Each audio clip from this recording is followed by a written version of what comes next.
안녕하십니까. 정기직 7급 공무원 파트 중에 회로 이론부터 설명을 드리겠습니다. 우선 회로 이론은 2015년부터 출제 경향 분석을 한번 해드리겠습니다.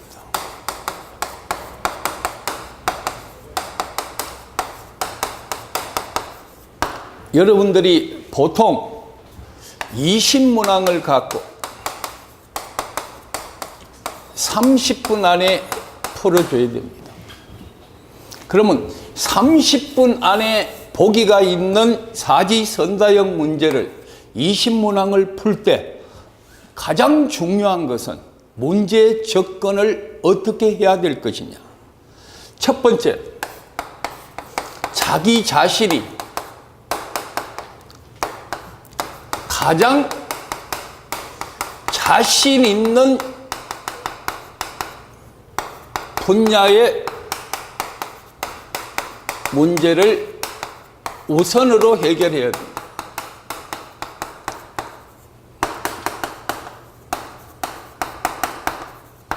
이게 가장 중요합니다. 왜? 자기 자신이 과도 현상을 잘한다. 교류 전력을 잘한다. 그럼 우선 과도 현상이나 교류 전력으로 나와 있는 파트의 문제를 먼저 풀어야 됩니다. 그 나머지 약한 부분에 대해서는 시간 안에 다 절대 못 풉니다. 보통 2013년, 2014년 회로 이론 합격자의 평균 점수가 70점 됩니다. 14문항을 맞췄다는 얘기입니다.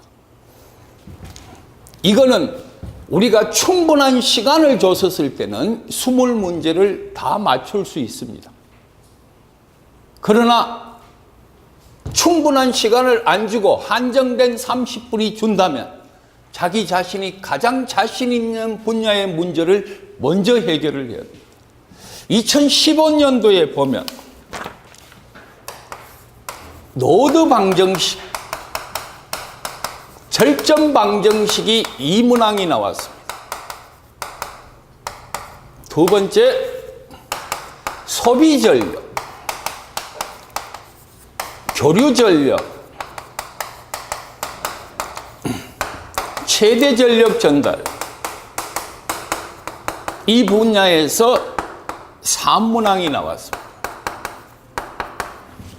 세 번째는 다상교류, 2문항이 나오고, 네 번째는 연상점포기,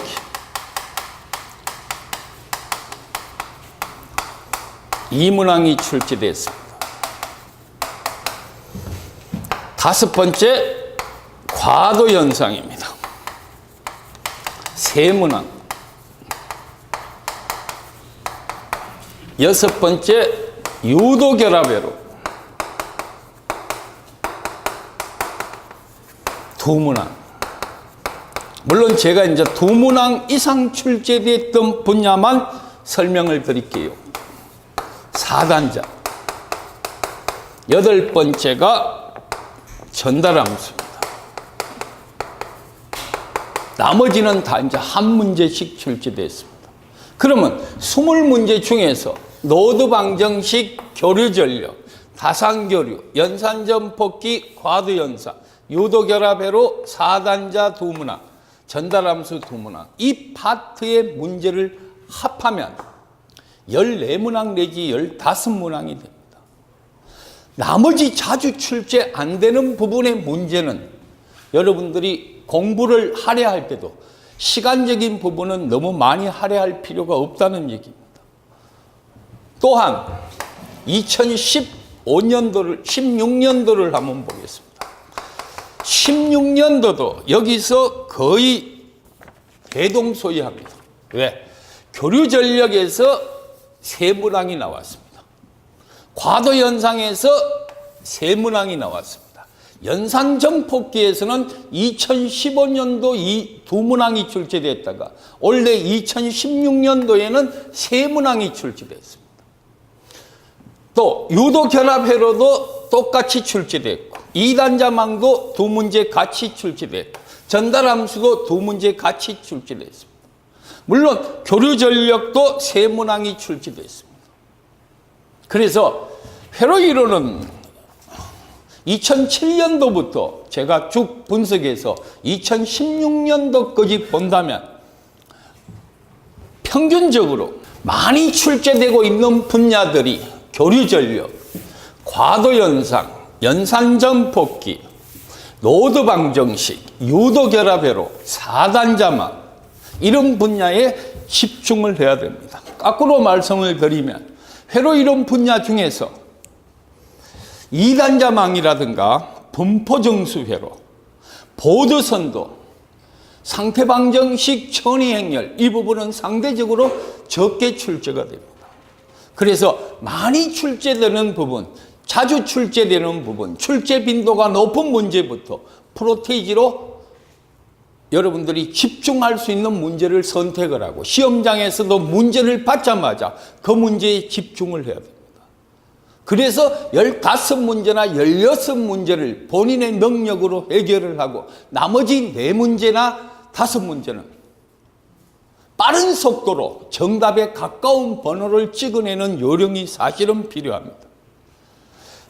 일반적으로 쉬운 문제 6문항 정도가 나옵니다. 보통 문제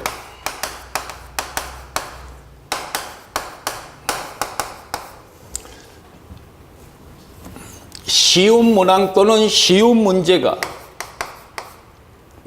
6문항 정도가 출제되고 보통 문제가 8문항이 출제됩니다. 세 번째가 어려운 문제입니다. 어려운 문제가 6문항 출제가 되는데 이 문제들 중에서 쉬운 문제에서는 한 문제도 틀리면 안 됩니다. 또한 보통 문제에서도 한 문제도 틀리면 안 돼요. 그렇다면 이게 거의가 14문항입니다.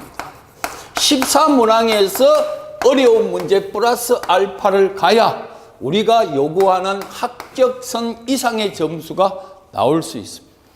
그렇다면 시험장에서 쉬운 문제 먼저 풀고 보통 문제 먼저 풀고 그 다음에 어려운 문제는 나중에 풀이해서 또 시간이 모자랄 때는 속된 말로 찍어도 될 수 있도록 본인이 문제 접근을 빨리 해야 된다는 얘기가 됩니다.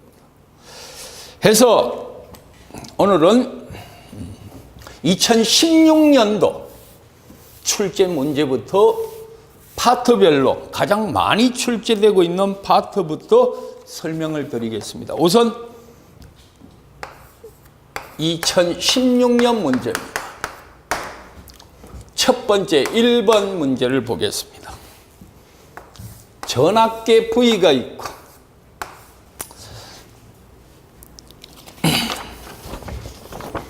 전류계 A가 있고 전력계가 연결이 되어 있는 회로에 저항 R과 인덕턴스 L와 똑같은 저항 R 두 개가 병렬로 연결되어 있는 소자입니다. 이 전압계의 지시값이 240V이고 전류계의 지시값이 5A입니다. 이 전력계의 지시값이 720W이고 F가 60Hz일 때 인덕턴스 L은 몇 헨리인가? 이런 문제입니다. 이 문제는 파트 자체가 단상 교류 전력입니다. 단상 교류 전력 중에서 정연파 회로와 병렬 회로와 교류 전력의 내용을 조합한 문제입니다. 이 문제는 2016년에도 나왔지만 2015년에도 나왔습니다. 아울러 이 파트는 최대 전력 전달 문제에서도 자주 출제가 됩니다. 전압계의 지식값과 전류계의 지식값은 피상전력, 겉보기 전력입니다. 전압계의 지식값 240V, 전류계의 지식값 5A, 1200V의 피상전력이 생성이 됩니다. 아울러 유효전력 P 720W입니다. 지금 물었는 인덕턴스 L는 여러분들이 나와 있는 PA나 P로서는 해결될 수 없습니다. 인덕턴스는 무효전력입니다. 그래서 PR의 값을 알아야 됩니다. PR는 원칙적으로 I자승 X입니다. 이 회로는 직렬인 경우입니다.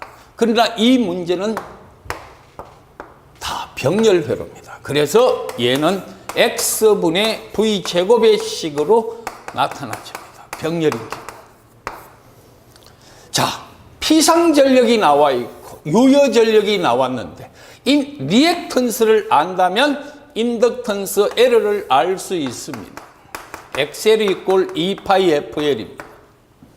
그래서 PR를 찾아야 합니다.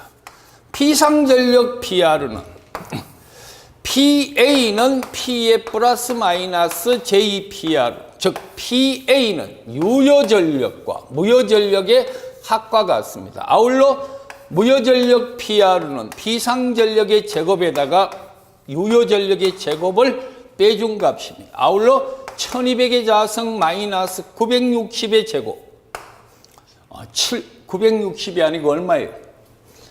교류전력 자체가 720이죠. 720의 제곱을 하면 무효전력이 960바가 나옵니다.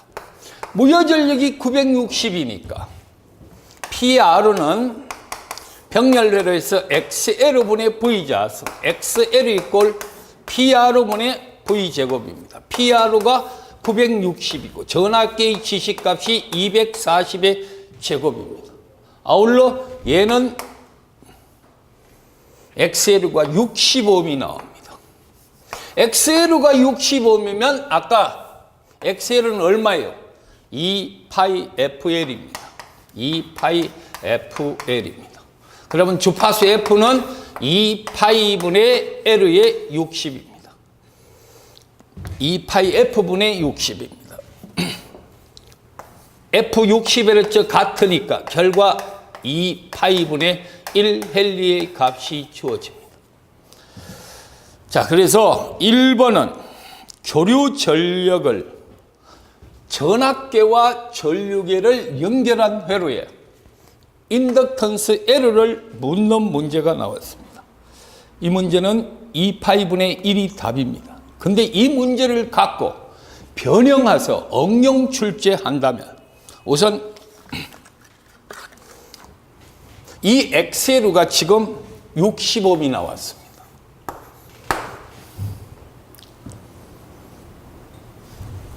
여기 흐르는 전류, 여기 흐르는 전류, 여기 흐르는 전류의 합이 5A라야 됩니다. 전류계의 지식과 같습니다. 그러면 여기 흐르는 전류 IR라 한다면 이 IR 두 개를 합한 값하고 XL에 흐르는 전류의 제곱의 값이 5A입니다. 이게 5A의 값이 나옵니다. 5A가 나온다면 이 XL가 몇 옴이에요? 60옴. 몇 볼트가 걸릴 때? 240볼트가 걸릴 때 60옴이니까 여기 흐르는 전류는 순간적으로 또 여러분들이 까먹을 수 있습니다. 여기는 60분의 240이 아니고 요도성 리액턴스 J60분의 240, 즉 다시 쓰면 마이너스 J4A의 전류가 흐릅니다. 아울러 여기 5A가 흐른다면 여기 흐르는 전류와 여기 흐르는 전류의 합은 3A입니다. 왜?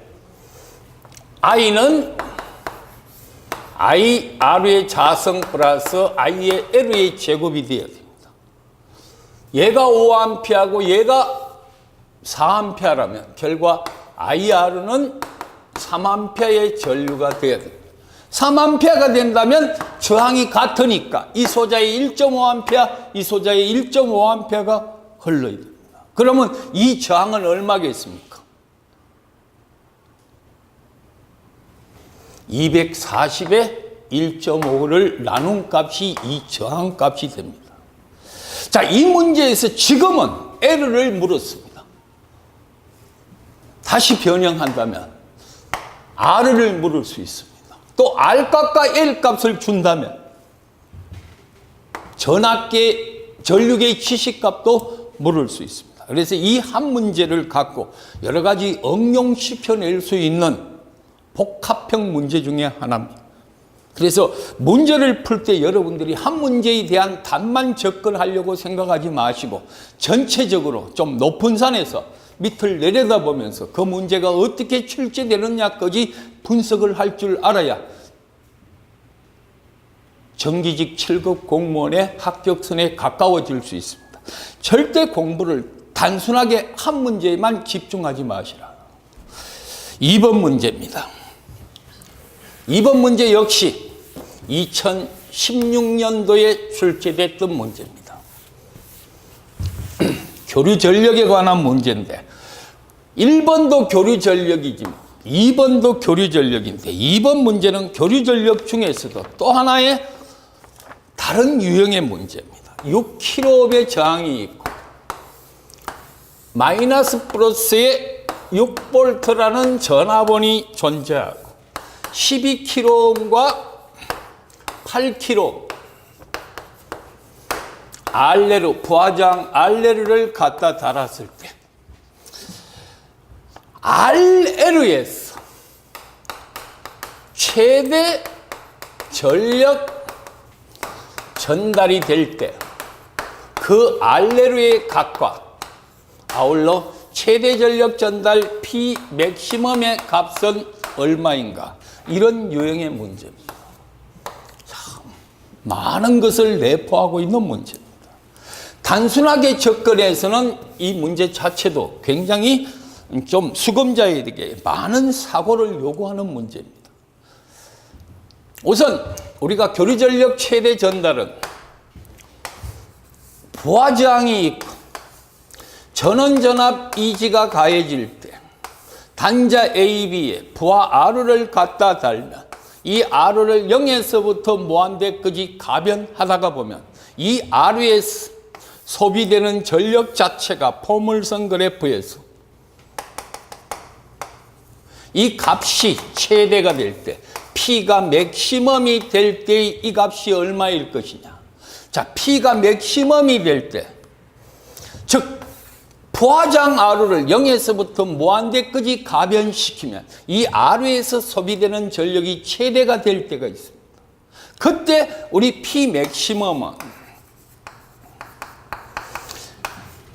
RG분의 4RG분의 2G 자승입니다.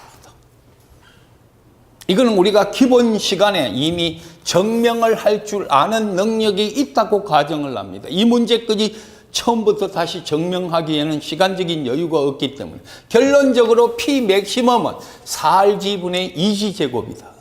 즉 다시 쓴다면 이 조건은 결과 뭐예요? RG 부하저항과 내부저항이 같을 때입니다.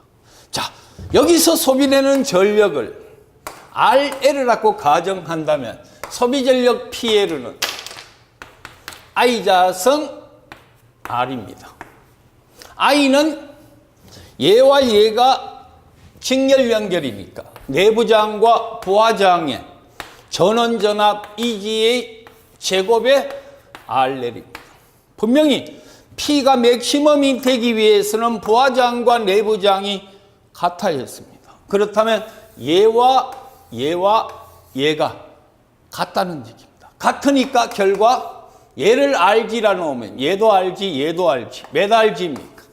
2RG의 전원전압 EG의 제곱에 RG를 곱한 값입니다. 그래서 4RG분의 EG 제곱이 바로 소비되는 최대 전력이 나타납니다.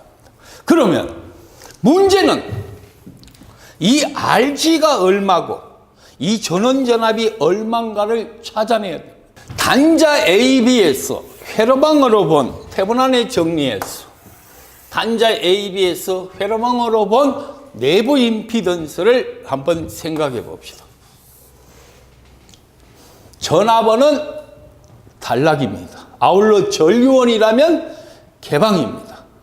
전압원은 내부 임피던스가 0이니까 단락 상태고, 전류원은 내부 임피던스가 무한대니까 개방 회로 상태가 되어야 돼요. 그러면 결론적으로 얘가 8옴이고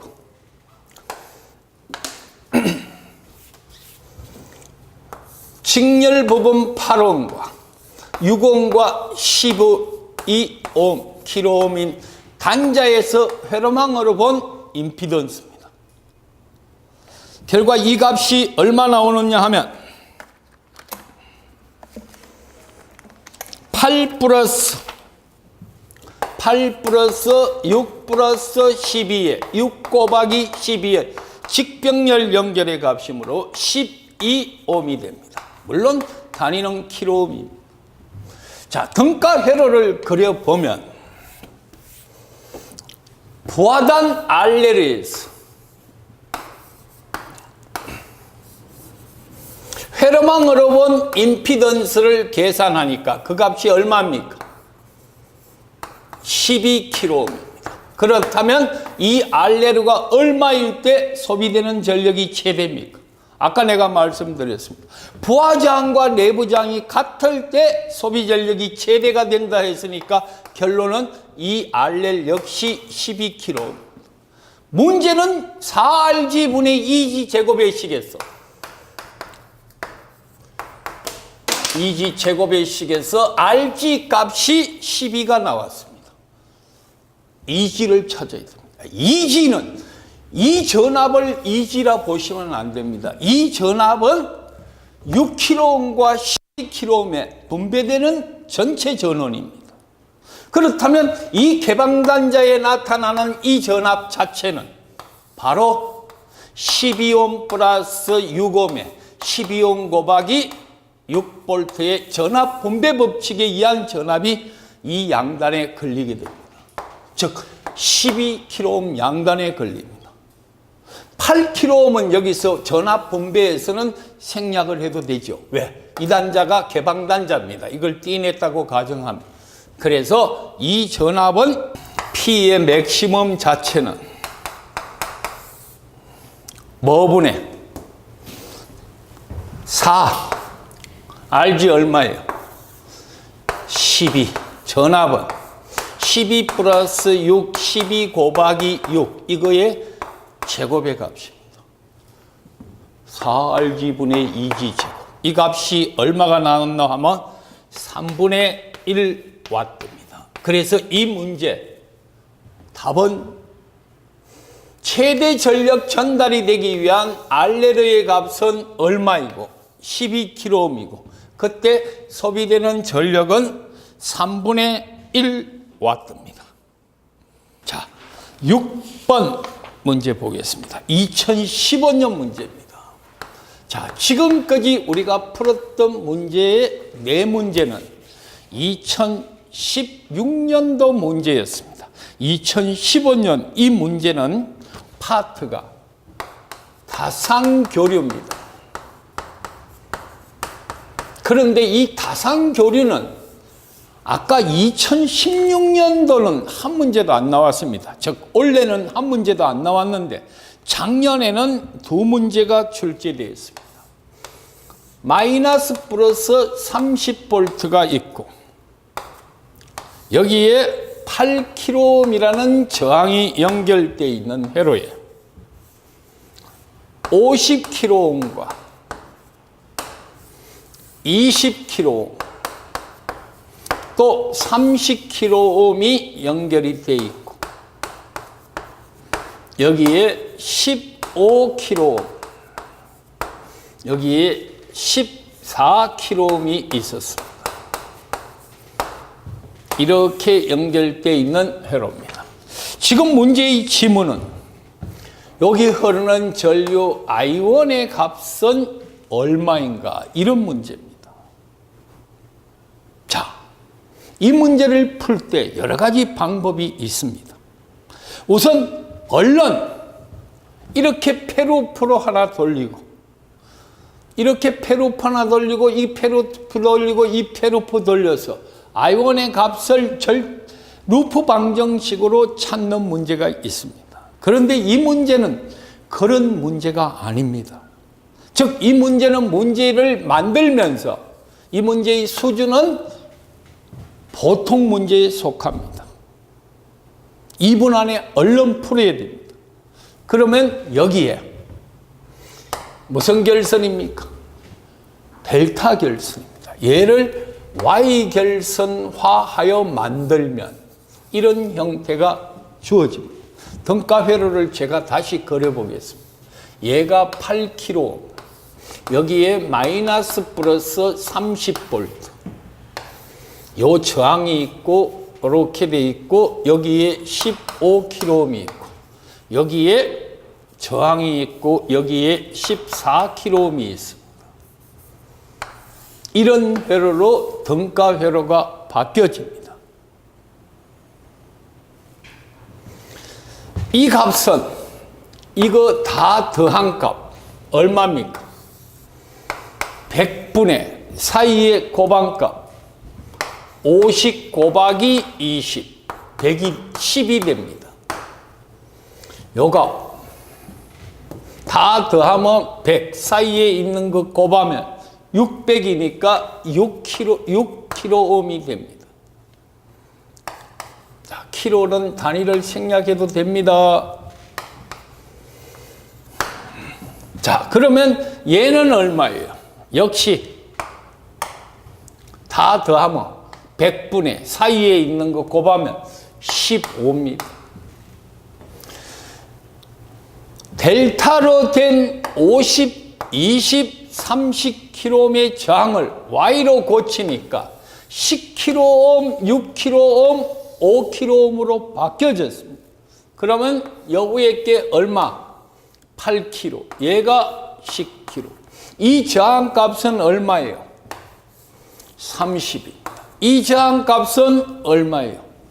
20입니다. 여기에 30V를 가했습니다. 그러면 이 두 개의 저항값은 얼마예요? 12지요. 30 플러스 20에 30 곱하기 20이니까 12옴입니다. 얘가 12kg, 얘 두 개를 더하면 18, 합이 30입니다. 30분의 30이니까 흐르는 전류는 I1은 몇 암페어? 30분의 30이 돼서 1kg니까 미리암페어의 전류가 흐릅니다. 답은 1번입니다. 자, 문제 7번. 역시 2015년 출제 문제입니다. 15년도와 16년도는 문제가 조금 쉽게 출제돼서 평균 점수가 약 75점에서 80점 가까이 나오리라고. 아직 우리 2016년도는 합격자 발표가 아직 안 났습니다. 여기가 4kg, 여기가 VX입니다.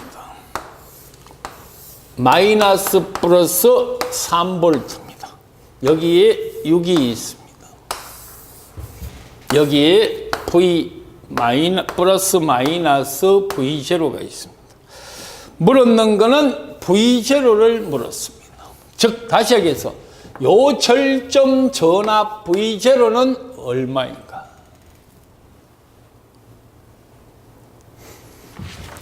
절점 방정식을 이용해서 풀어야 되는 문제입니다. 문제는 수준은 아주 쉬운 문제에 속합니다. 뭐분의 2분의 유출하는 전류 vx 마이너스 몇 vx? 2vx. 2분의 vx 마이너스 몇 vx? 2vx. 플러스 4분의 vx. 플러스 6분의 vx 플러스 3. 이 v0는 vx에다가 뭐예요? vx 마이너스에 마이너스 3V. 고로 vx 플러스 3V입니다. vx 플러스 3V. 방정식 하나의 미지수 하나입니다. 그래서 vx 이꼬르 9V, vx가 6V가 나왔습니다. vx가 6V 나오니까 v0는 vx 플러스 3V, vx 플러스 3V. 그래서 6 플러스 3이 돼서 9V로 주어집니다. 넘어가셔서 다시 한번 당부를 드립니다. 정기직 7급 문제는 문제의 난이도가 골고루 나눠서 분포되어 있습니다. 또한 문제에서 풀이하는 요구 시간 역시 어떤 경우는 30초 안에 풀고 어떤 경우는 정식적으로 풀어도 4분, 5분이 걸릴 수 있는 문제가 있습니다. 과감하게 버릴 문제는 버려야 됩니다. 근데 지금 여러분들이 공부하고 있고 준비하고 있는 단계에서는 버려서 되는 문제는 생겨서 안 됩니다. 시험을 한 2달 정도 놔놓고 모의고사를 친다든가 또는 한 달 정도 놔놓고 최종적으로 모의 테스트를 할 때는 실전처럼 어려운 문제는 버리고 가야 됩니다. 그러나 공부를 하고 기간이 남았을 때는 아직까지 여러분들이 전체적인 능력을 배양하기 위해서 아무리 어려운 문제라도 풀고 넘어가야 됩니다. 그래서 남은 시간과 공부하는 방법은 여러분들이 잘 판단을 해야 된다고 봅니다. 이상입니다. 고생하셨어요.